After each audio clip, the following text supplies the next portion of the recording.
guys, and welcome back to another episode of your Brains Coach podcast. My name is Angela Shurina. I'm your host, I'm your Brains Coach, and it is my job here to deconstruct, distill, summarize, bring to you, explain, explore, learn all the best brain body tools so you could take better control of your brain, of your body, to feel, look, and do your absolute best.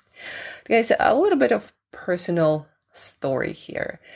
Things sometimes or oftentimes in life will not go as planned, and not everything is in our control. Like, for example, I'm working on my business and it just a struggle at the moment.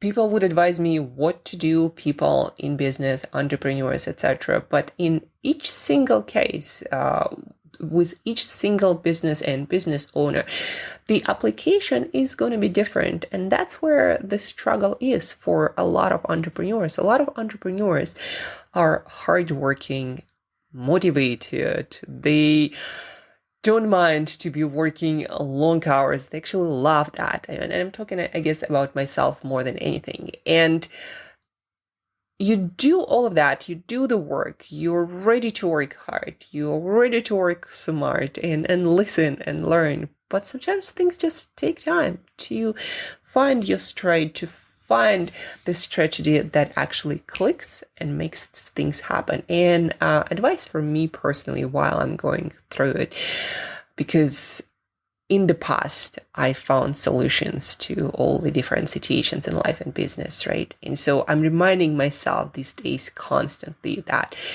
just keep going, and most importantly, keep pivoting, adjusting, reinventing things, reinventing yourself. Just don't get stuck in the same mode of thinking and doing, and get out of your head more often. Ask for advice, ask for help, and then try and do, and eventually it will work out. So I'm in the process of it and going to be sharing with you here and there my progress. And of course, a lot of it has to do with managing my own emotional state, my own physical state, my body, my mind, my recovery. As I posted on Instagram today, folks, yes, get after your dreams, get after your goals, but also don't forget that you are the one who's going to be making them happen. And so if you don't take care of yourself and don't put in the work, the foundation to make sure that you can go after it a long term and last long enough to succeed, guess what? You're going to quit in and pivot and give up a lot sooner. So take care of yourself while doing all the work and being in passionate pursuit of your vision. That being said, today, as your guest, we have another book study. The one that I've wanted to do for a while, because I'm a coach. I help people to get things done, specifically in the areas of health, of performance, of productivity. And one of the facets of my coaching job is helping people to figure out how to do things more effectively, more productively, how to optimize themselves, their lifestyle, the things that they do. And therefore, I'm constantly learning from the best experts who created the most world-known systems for managing different aspects, in this case, of our productivity, getting things done, been around, I believe, since 2000 or something. The latest book edition came out in 2015 with all the updates. And Getting Things Done, The Art of Stress-Free Productivity by David Allen has been adopted by a lot of people. He has certified trainers who deliver his system. And it's not very application or technology dependable system, and that's what makes it beautiful. It's more about the foundational thinking and organizing principles, where then you can apply all the different tools and apps and strategies to make it work. It's very flexible. And while reading through the book, David walks us through the system step by step. And he also gives a lot of examples of, okay, you can implement this in that way and that way. And the reason why the subtitle is The Art of Stress-Free Productivity, because each of us will find eventually, when experimenting with systems like this, our own way to be productive and to be more productive and to be more effective. But the principles, what makes this book really, really beautiful, they are evergreen. And when I give you more details and explain things, and perhaps you'll want to pick up the book just like I did, not for your clients if you're not a coach, but for yourself, to get yourself to a place where you truly feel like you're effective, you're productive, and you're not wasting your time, talent, and money often, and energy and other resources just going through the loops or going through the motions, not moving a lot of things forward. And to be very honest, I feel like I need the system now that I want to build something big and scale and create more impact in the world and help more people. And I believe that without this, I will not move forward. Getting things done. It's about many things that I'm going to start explaining in a moment. But for me, the benefits, I listed out the benefits that I see myself getting from installing the system in my life are 5 next benefits that are actually quite huge when you really think about that. So no open loops. What are open loops? Let me start with one definition. Open loop, and you can Google it. It's been researched by psychologists. It's an phenomenon in our psyche, in our brain, in our psychology, that when we have undecided things, projects, goals, things we should do, we must do, we want to do, just not sure when, conversations, relationships, things that are just undecided and are open and floating in our mind, guess what? They are quite literally occupy physical space in our working memory. If you think back to your computer, it's something that is always there, and your brain only has that much capacity to operate with information and ideas and solutions and learnings. And so the more of those unfinished things you have in that working memory, the less capacity you have available to be creative, to solve problems, to learn, to even focus and pay attention, believe it or not. Those open loops, from my experience working with a lot of really busy executives and entrepreneurs, those open loops cause us the most trouble. That's when you start feeling you're overwhelmed because you have so many open loops that your working memory is overflowing, overloaded. It's like when your brain, well, not your brain, when your computer starts slowing down because you have so many tabs, so many apps open. So the same exact thing happens in your mind. That's when you start feeling overwhelmed. That's kind of your brain telling you, I'm slowing down. I cannot handle all of this information that you try to keep in a place open and me working on it. You need to unload it. And the way to unload it is very simple. You list it all out. You can do it the old way on piece of paper, and you make a decision about each item on the list. You don't have to do it all or finish, but for example, if you want to plan a new health and fitness program, okay, write it out. If you're not ready to do it right now, then put on the calendar a reminder to do that and put the better description of the action. I'm gonna plan my health and fitness program on that day at that time, and you put it in your calendar and you forget about that.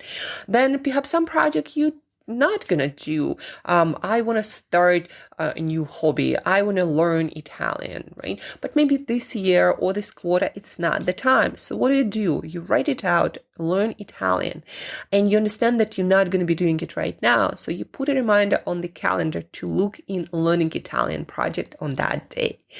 If there is a conversation you need to have with another person and it's in your mind, what do? You write it down, you put the reminder in the calendar when you're going to have this conversation, at what occasion perhaps.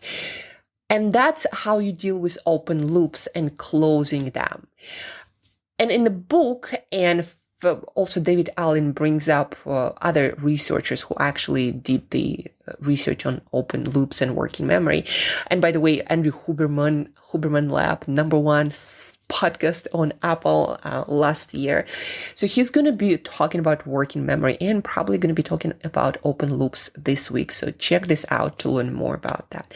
But please understand that this open looping that a lot of us as society adopted as a habit with more and more information and input coming our way, we decrease our productivity by a lot. We always feel like there is something nagging us, that there is something unfinished, like when we're missing something, like something is going to fall onto our head and we have to deal with that as an emergency, right? So all of this like impending doom or feeling like, again, you're stuffed in your brain. You can't take anything in. There is a moment in Avatar movie, I remember very acutely, where before teaching the guy who became this new creature, like the way they live on the other planet, the master, the teacher, he said, you cannot pour into a full cup.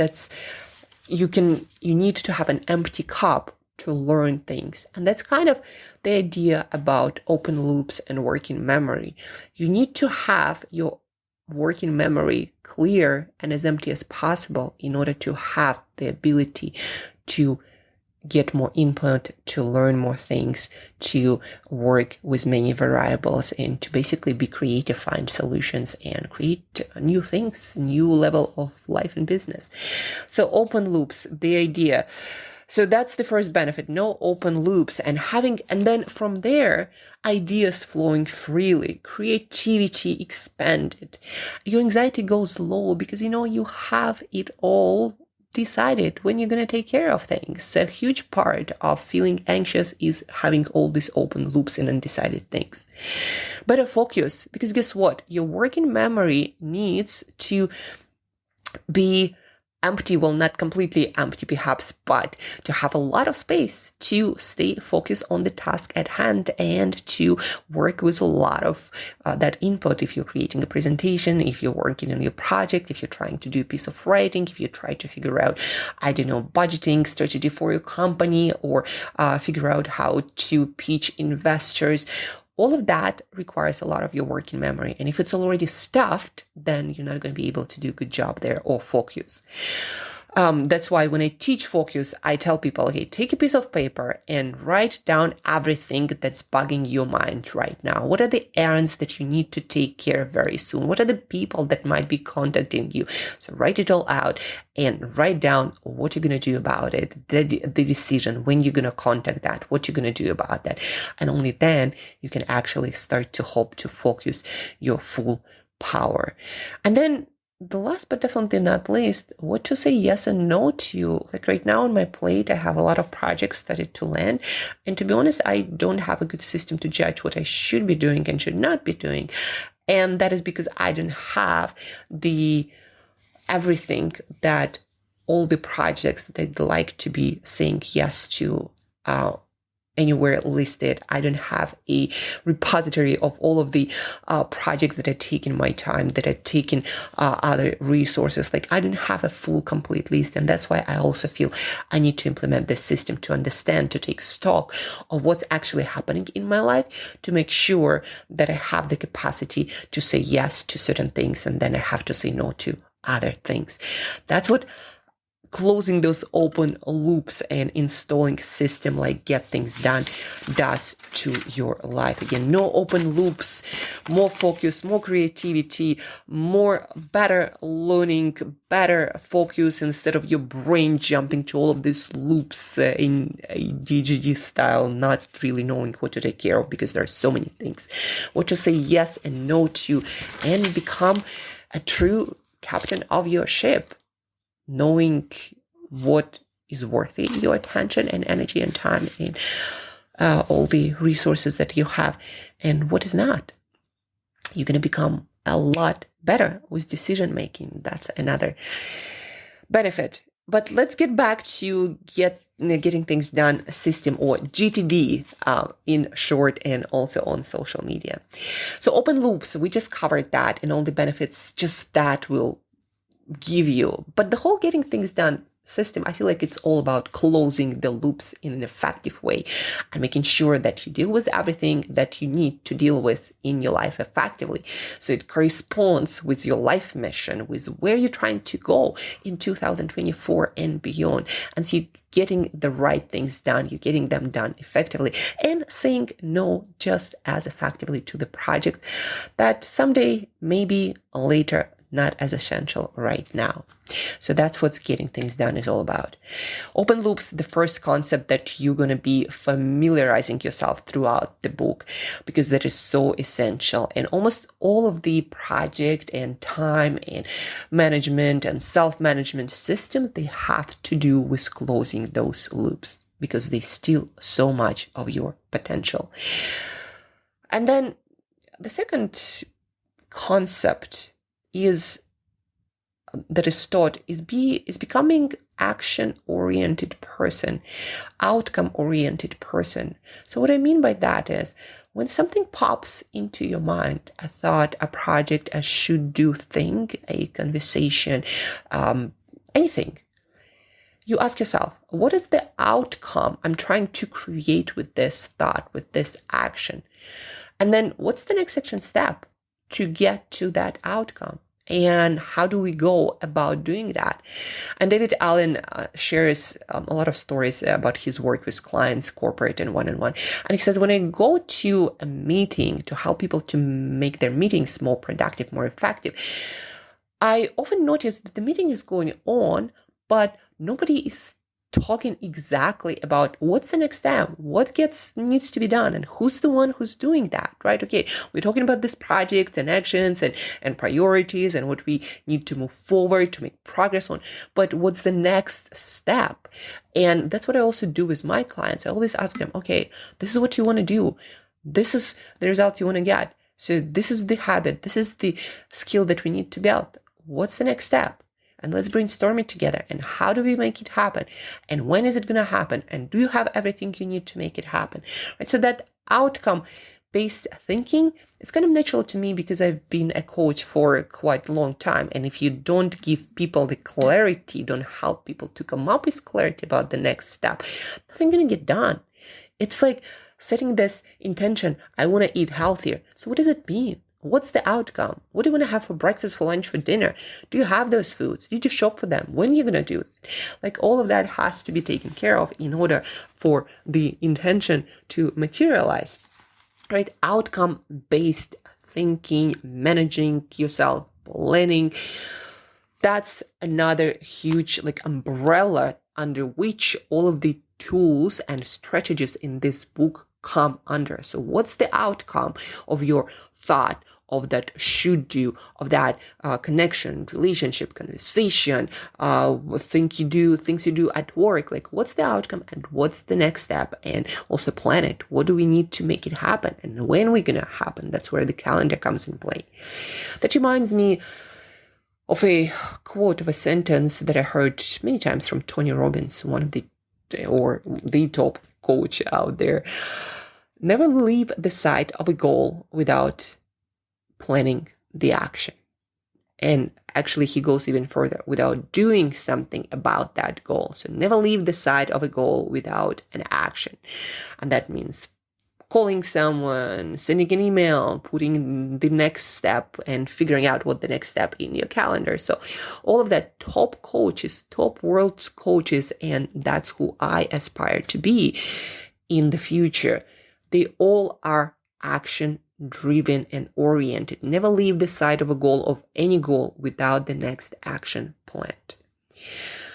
And then the whole system has, the main system of getting things done has 5 steps to manage your life, to manage your business, to master your life. The actual purpose of the book to help you feel and become a true master of your ship.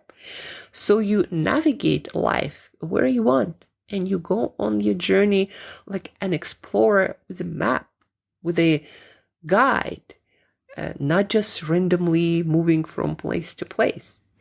So the 5 steps of getting things done system, the main steps are capture, clarify, organize, reflect, and engage. So capture, clarify, organize, reflect, and engage. And we're going to briefly go through them, because even I myself, when I'm going to be implementing this system, and I'm going to be implementing this system after I move to my permanent location in Cape Town, that's going to happen on the 18th.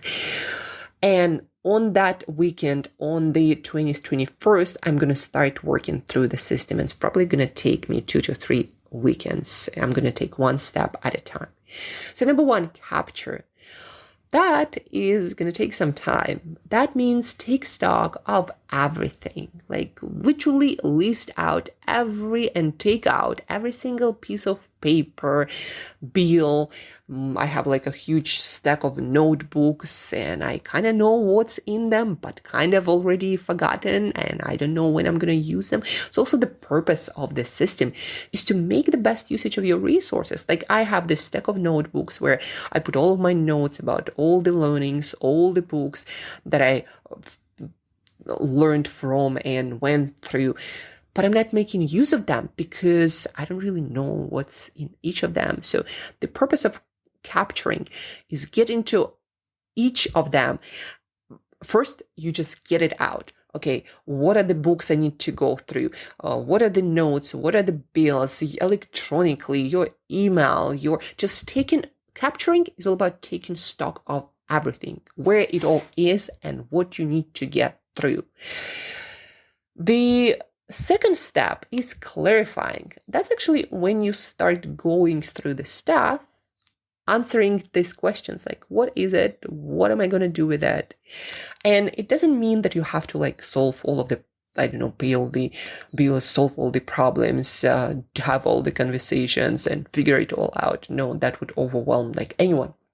What it actually means is you simply gonna look at that, for example, notebook, and you're gonna browse through it and like, okay, this is where I put my learnings from the book I read about productivity. And you create also in that capturing, clarifying, the next step is organizing. But at the same time, you might start applying labels. Okay, I might put a sticky note or even a better sticking label that this is my notes about books on productivity. And so the next time I want to review some, I would look at this notebook and know exactly what I have there. And I'm going to review it. You see how already it's getting simpler. Now, for example, you might have, like I do, a couple of Google Drives with a lot of stuff there that you've accumulated from doing a lot of projects. So I'm going to go into each folder, look there, and see what's actually in there, and would put a better label on it. Like, these are the pictures from my photo shoots when I was back in New York, or these are the pictures from all the online classes that I did, or these are my presentations that I did for my online classes. And in the process, you start just knowing, okay, what are the things that you have? And during that, also clarifying what it is, you're going to use a system like, I recommend actually printing it out. I'm not sure if David recommends that in his book, but there is a graphic in the book that shows you when you pick up a thing, like a document or electronically something, you look at it and you ask yourself, is it like, what is it? Is it actionable or not? you ask yourself this question, and it's, the graphic shows you like a mind map or a those loops for programmers. You might not know that, but it's like, okay, is it actionable? And there is a map, then yes or no. If no, then there are 3 categories you can put that document into. If it's not actionable, you can throw it out. It goes to trash. Number 2, like trash, by the way, is my favorite thing to do. I love throwing out a lot of things that I no longer need or don't see the usage for. So is it actionable? If it's not, one going to go to trash. Something can go to someday projects. And for that someday, you need to put also a date on it and on your calendar when you actually going to review it or might want to review that. And then reference things, books, notes, like my notebook for productivity, things that you might pick up like your personal library, right? You have all the titles and you only go to them when you need them, but you need to understand what it is, where it is, and that it is reference. Actionable. So these are for non-actionable items. Not right now, at least. And then if the item is actionable, if you answered yes, then you ask yourself, then you divide these into 2 categories as well. If it takes less than 2 minutes, then do it. Just if it's, a call, a message, if it takes less than 2 minutes, just do the action. If it takes more than 2 minutes, then delegate it or defer it. So basically either tell someone else to do it, and if you're not going to do it now, then put it on the calendar when you're going to delegate it, when you're going to talk to this person who needs to do it, if you're not the best person to do it. Or delay it. And then you put the date to deal with that on the calendar and you write down specific action to take on that calendar. And then there are also items like projects that might be working through the business plan, that might be creating content for your business, and that might, it's an ongoing project. So then you list the project out and you put the date on it when you're going to sit down and take the next action step on that project. And again, back to this idea of being action oriented, you actually need to figure out on each project, like what's the next step and when you're going to do it. And then you put that on your calendar. Also in the book, David describes and recommends all of his clients, and he does his himself, to create a folder, physical folder system, where for each day of the months, and you're going to have, 12 months, obviously, you have a separate folder or a file where you put all the stuff that needs to be taken care on this day. So that comes in handy, because if you want to think or work on a specific project, on a specific action step, on a specific date, so it's taken care of promptly, then you put the action step. You can write down on a piece of paper what the action step is, and you can put it in the folder when you need to take that action. And so when you have all these 12 months daily folders, and each of them contains the exact steps you need to start doing. And by the way, for example, I have a workshop, a few coming up, and I need to prepare them in advance. They're not big workshops, so 4 days in advance we'll do that. So when I have my system, that's where I would put that information. I would put that reminder. So I start my day, I look at the folder of the day, and there's going to be a piece of paper saying that I need to start getting ready for the workshop. And then you don't have to be going and checking all the calendars. By the way, David Allen recommends keeping your actual calendar for the things that needs to be done on this day, meetings or complete to-do items, like they have to be done on that day. Not all of the things you'd like to be doing or wish to be doing, but hard things that have to go out into the world or get done on that day. And also reminders of the things that you might want to take care on this day. Meaning, like if you need to call someone, well, actually he says, like, the calendar should hold the things that are got to be happen at specific time, and then also other things that also need to get done this day, but they don't have specific time, like maybe call someone, and that can happen in your free time when you're not working on any essential project, not I think nothing time, but it has to happen then. And that physical system, it just allows you to kind of have it all in one place. And when it comes to, for example, working on your workshop or presentation, if it's physical and it's all in one system, it's all, you have it all in just those folders for each day of the year, guess what? You're not going to be worrying about not getting things done. And then obviously, there are more steps, and you got to update the system to rely on that. So it makes you feel calm that everything is taken care of. So you need to be adding notes and actions there consistently. But can you imagine if you just woke up and you had a folder with absolutely freaking everything you need to do on the day? Now, obviously, things will come up in your day that you do not expect, but then you do that again. You clarify what it is, what's the outcome, what's the next step. Can I do it now? Do it now.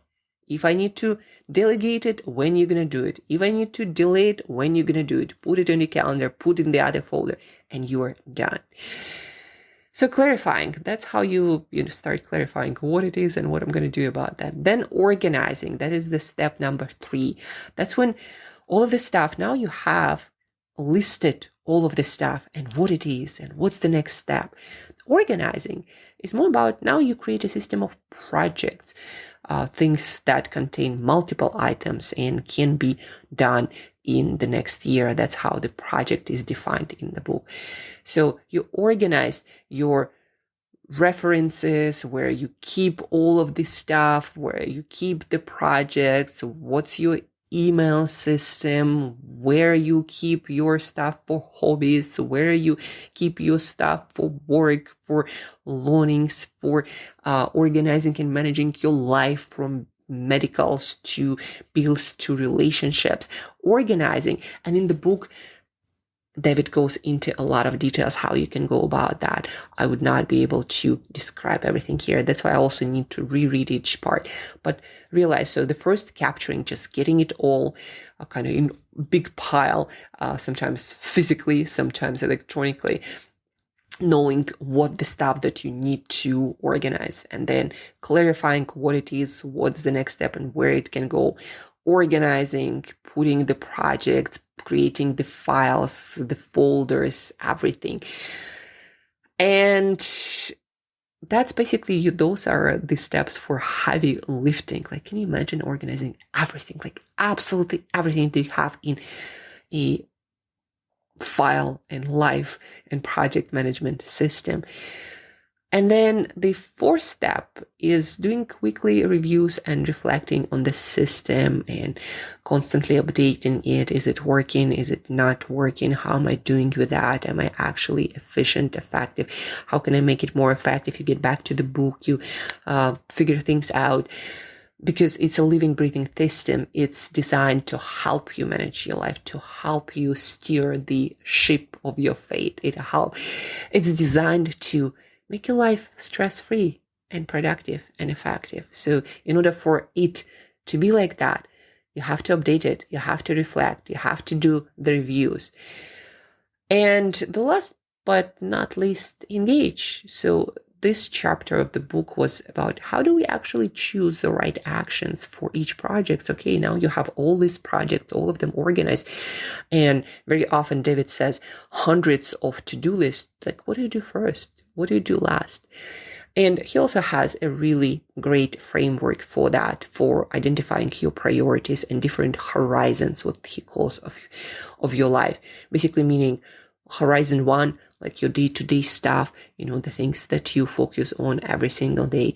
Horizon 2 is what's your job? Not just job at work in business, but in life.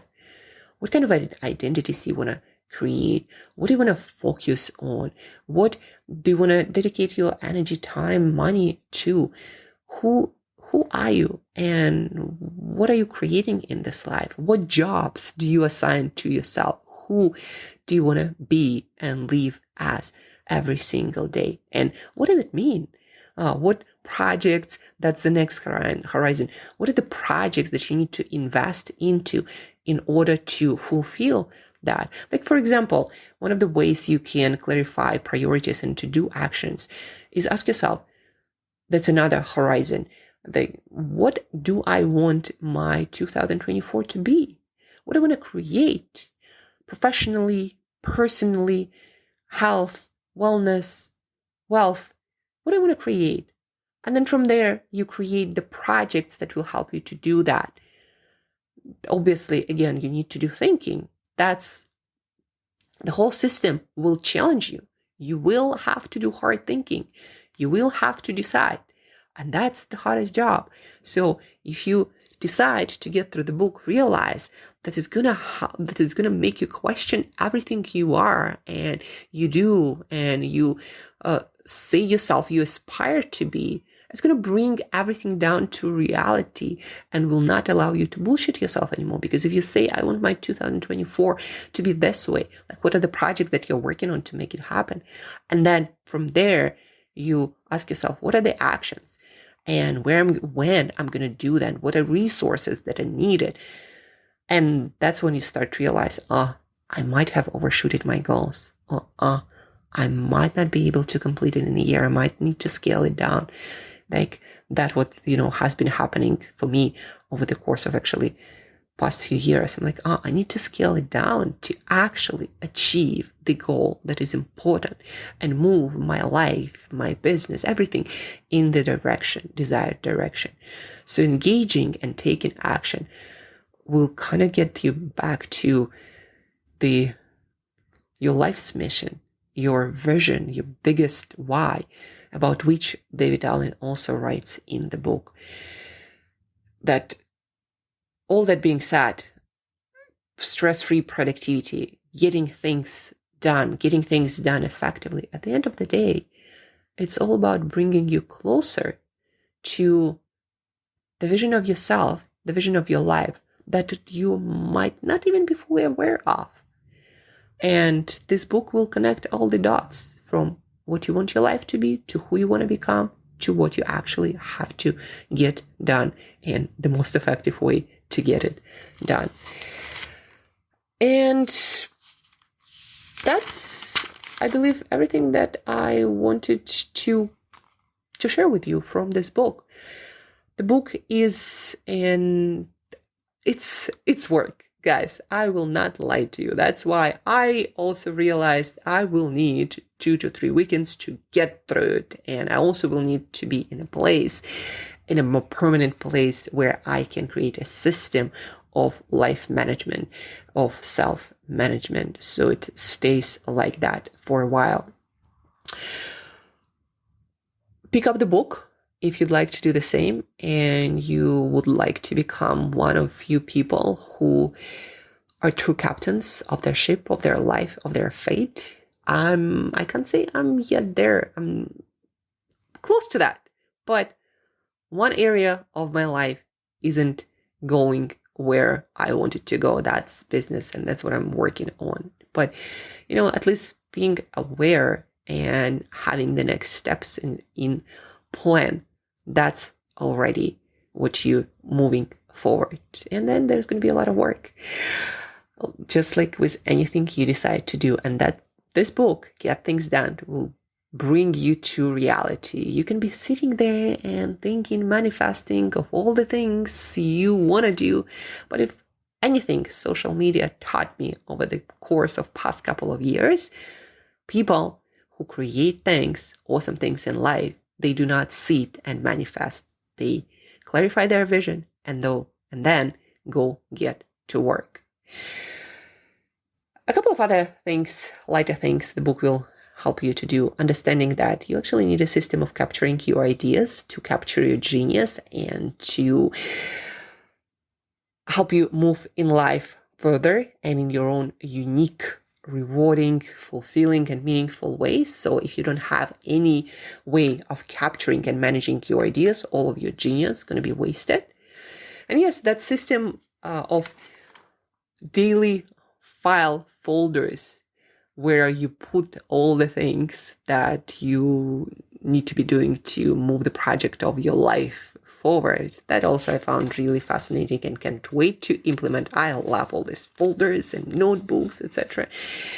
And in the book, again, David will walk you through all of the ideas about different tools that you can be using electronically and physically, pen and paper, to make sure that no matter at what level you are, whether you are a stay-at-home caretaker or mom or dad or something else, or you are an executive managing multiple corporations, this book will help you to create clarity and learn how to manage everything that makes you feel free, creative, steering your ship exactly where you want to go.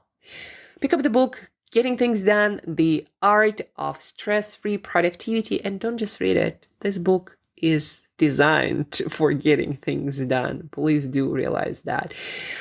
For the next couple of weeks, I'm going to read another book of organizing my personal knowledge, because I'm a knowledge worker. I need to learn a lot, create systems, frameworks to help my clients to implement a lot of knowledge. So for me, managing what I learn and discover is one of the most important parts of managing my life, my business, and my success. And PARA, P-A-R-A, from Tiago Forte, another one of the world's top productivity experts for managing your second brain. That, yes, it is a thing, your outsourced intelligence outside of your brain. That's what the book was all about. I'm also going to do a book study on that as well. For now, again, everything that you've learned, that you've heard, I know that you learned a lot and probably realized on how many open loops and unmanaged things you have in your life that are making you more anxious, steal your focus, your creativity, your problem-solving abilities. If you'd like some help on helping you create this system of self and work management, please get in touch. The reason why I'm also working through this book is I need to get it better understood and practice for my clients as well. So if you'd like some help with that, let me know. Please do always reach out whenever you feel like you need advice, tip on health, on nutrition, on fitness, recovery. That's my main area of expertise that I help executives, entrepreneurs, and high-performing teams to dial in to unlock their personal and collective excellence. Reach out. Don't forget to please review, share this podcast to help a lot more other entrepreneurs, purpose-driven leaders, and teams to move their life, their ideas, their mission forward, help each other learn, share. That's the only thing that I'm asking of you on this podcast. And pick up the book, get things done, manage your life yourself, become a captain of your ship. Have an awesome week, and I'll talk to you very soon.